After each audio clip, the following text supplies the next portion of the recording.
Vamos a recibir a una amiga, una compañera, me refiero a Erika García. Ella es médica, trabajadora, ha trabajado en varios organismos públicos, siempre vinculados al tema salud, incluida la ANMAT. Erika, Julián de Sousa te saluda, ¿cómo estás?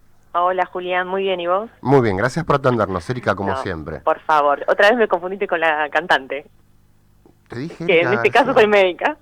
Ah, bueno, está bien. ¿No te gustaría tocar? Yo creo que en esta época de pandemia, viste, los médicos tenemos que ser muy versátiles, pero bueno, Sí, vos decís habría que en que mi ver caso si es un podríamos exceso ya. también. Sí, Bueno, pero bueno, gracias por atendernos. La próxima vuelta te sacamos para que nos contes de tu próximo disco. por favor, esperemos que sí. Bien. Contanos un poquito. Se han aprobado los autotest de evaluación del COVID-19. Sí, ¿Qué nos puedes decir al respecto? ¿Qué tan sencillo es? bueno, en los test para autoevaluación, para saber si una persona está desarrollando la enfermedad COVID-19 causada por el virus SARS-CoV-2, conocido comúnmente como coronavirus, son unos test que están diseñados para que las personas que no tienen ninguna información, injerencia en salud, puedan realizarlo ellos mismos según la empresa o el laboratorio que los produce, son las indicaciones de uso, pero por lo general son hisopos, que son un poco más cortos que los que usamos los médicos para hacer, por ejemplo, el hisopado para PCR. Ujú. Entonces lo que hacen es introducirlo en las fosas nasales para tomar una muestra de las secreciones, o algunos pueden ser con saliva. Se pone como en un kit de como si fueran los EVA-test Sí, el o kit los de test de embarazo. embarazo, porque esos son para uso de in vitro, se dice, para un Ujú. análisis inmediato, y lo que detecta el dispositivo es a cierta cantidad de carga viral, detecta si está presente o no el virus en la muestra de las secreciones nasales o salivales. Es de fácil uso. Claro, lo, eso es lo que te quería preguntar yo. ¿Es fácil hacérselo? sí, es de fácil uso porque no es la misma técnica que la médica. O sea, el dispositivo está diseñado para usuarios de población en general. Las técnicas que nosotros utilizamos los médicos para, por ejemplo, PCR o para el test de antígeno, que es muy parecido, pero usamos hisopos más largos y llegamos a una zona anatómica que necesita de un operador, en este caso capacitado en salud para realizarlo. En el caso de los dispositivos de autoevaluación, el hisopo es más corto, es solamente que llegar en la fosa nasal, entonces una persona frente a un espejo o dirigido eh, por en la longitud del hisopo hacia la fosa nasal es suficiente. Ujú. Es un poco menos molesto quizás, pero bueno, también hay que tener en cuenta que estos dispositivos son, eh, digamos, más fáciles de usar, pero hay una cuestión en efectividad, que el dispositivo detecta positivos cuando la carga viral es alta. Ujú. Entonces, si estamos al principio de la enfermedad o al final, en caso de estar infectados, puede dar negativo. Esto entonces no descarta la enfermedad. ¿Cuál Bien. es la característica que uno tiene que tener en cuenta para decidir hacerse correctamente una autoevaluación? Es sobre todo si se presentan síntomas. Entonces, ahí, con síntomas presentes relacionados al caso sospechoso, que son la rinitis, que es como un resfrío, el dolor de cabeza, la fiebre, el dolor de garganta, tos, mucho decaimiento, dolor muscular. Teniendo dos o más de esos síntomas puede aparecer también la anosmia, que es la falta de olfato o la falta de gusto. Entonces, con esos síntomas, dos por lo menos, uno dice, bueno, y tuve un contacto estrecho o algún acercamiento que hayan podido pensar que estamos con el virus, es una opción la autoevaluación. esto es una opción, porque lo digo, porque si hay síntomas y la persona realmente no tuvo contacto estrecho o tiene comorbilidades como enfermedades crónicas preexistentes, tiene que hacer la consulta médica. Ujú. Y Eso es ayuda a importante. descomprimir los centros de testeos que están desbordados. Digo, Podría ayudar a claro. descomprimir. Acá y en el mundo están desbordados, ¿eh? Sí, en el mundo. De hecho, bueno, hay muchos países de Europa que ya lo están usando. Lo importante es tener el criterio. No es Ujú. que o sea, que uno sin ningún síntoma y no haber tenido ningún contacto estrecho o cercanía a alguna persona que se enteró que está infectada, dice, bueno, por las dudas me hago el test y me da negativo, entonces no lo tengo. Eso no es criterioso. Ajá. Entonces, tener en cuenta que lo importante es saber de que no correr riesgo la persona, sobre todo en el caso de tener enfermedades crónicas preexistentes o factores de riesgo importantes, no quedarse con el negativo como algo que es seguro, porque si es el principio o el final de la enfermedad puede dar negativo, pero de todas maneras estar infectado. Ujú.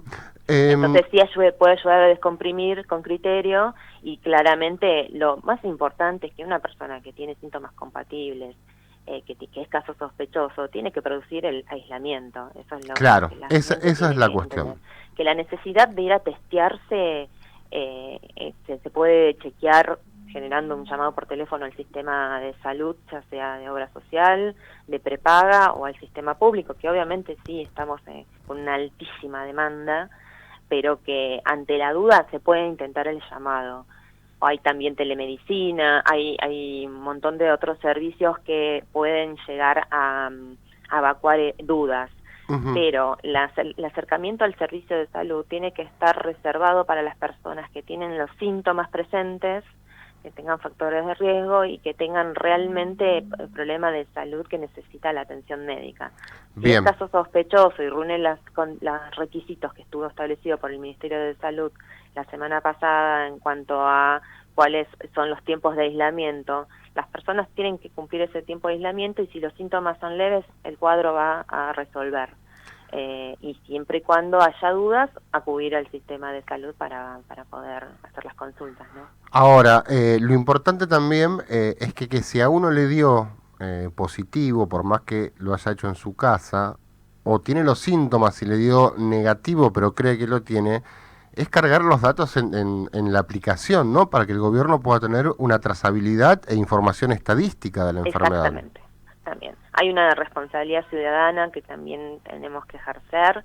Esto de también, no solo en relación a la vacuna, ¿no? Uno se vacuna porque también protege su salud, pero también protege al resto.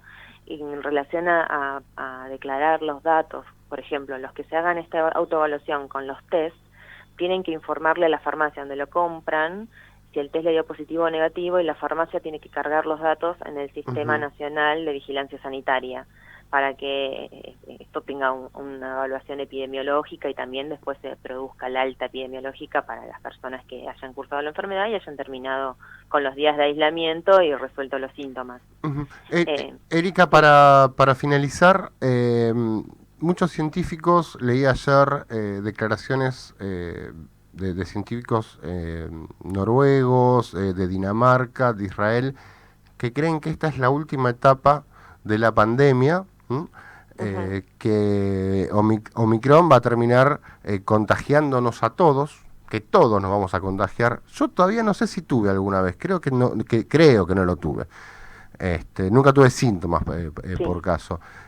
¿Vos crees que esto es así? Yo miraba números ayer, Estados Unidos, de un día para el otro 1 millón de casos, Francia 400.000 casos, Inglaterra 300.000 casos, Sí. nosotros ayer 91.500 casos. ¿Esto va a seguir aumentando en la Argentina la cantidad de casos?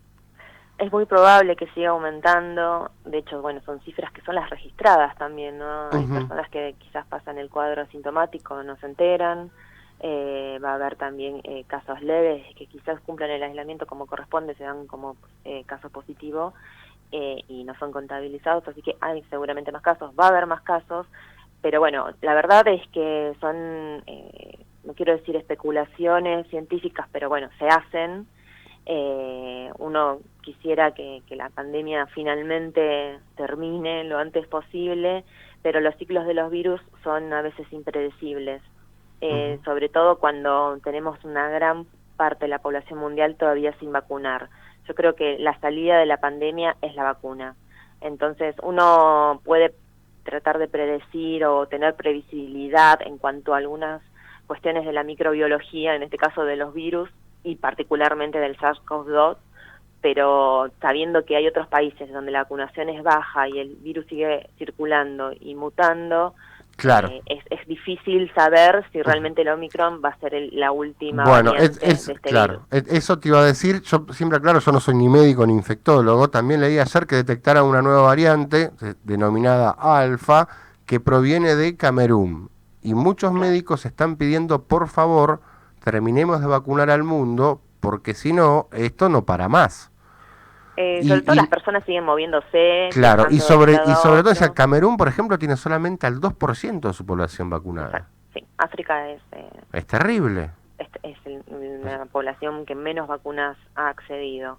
Y eso es un gran problema mundial, porque de salud pública mundial, digamos, porque por más que muchos países logren, como nosotros, que tenemos una alta tasa de vacunación por el gran esfuerzo que hizo el gobierno y todo el sistema de salud, nos siguen llegando las variantes que se generan en otras regiones del mundo. Claramente. Entonces, y bueno, podemos decir que no estamos en la misma situación que en abril del 2021, donde recién comenzaba la vacunación y la variante Manaos se distribuyó en todo el país y generó muchos problemas, muchas personas infectadas y un número de decesos que la verdad que no quisiéramos haberlos tenido, pero bueno, esto en relación a seguir teniendo países con tan poca gente vacunada hace que el virus ahí sí siga replicándose y eso, cuanto más se replica, más posibilidades de mutación. Así que bueno, yo creo que el objetivo está en que todo el mundo pueda acceder a las vacunas y ahí recién uno podría tener un poco más de previsibilidad quizás en el comportamiento. Yo no soy especialista en virología, pero sí es verdad que podemos llegar a tener muchos o la mayor parte de la población contacto con este virus, pero mientras haya gente sin vacunar, esto es más difícil que termine. Bien, la doctora Erika Romero, médica, una larga trayectoria en el ámbito de la salud en el sector público, incluida la MAT. Erika, te despedimos con Erika García, ¿te parece? Muchas gracias, un placer. Un gran abrazo, gracias por tu tiempo. Chau.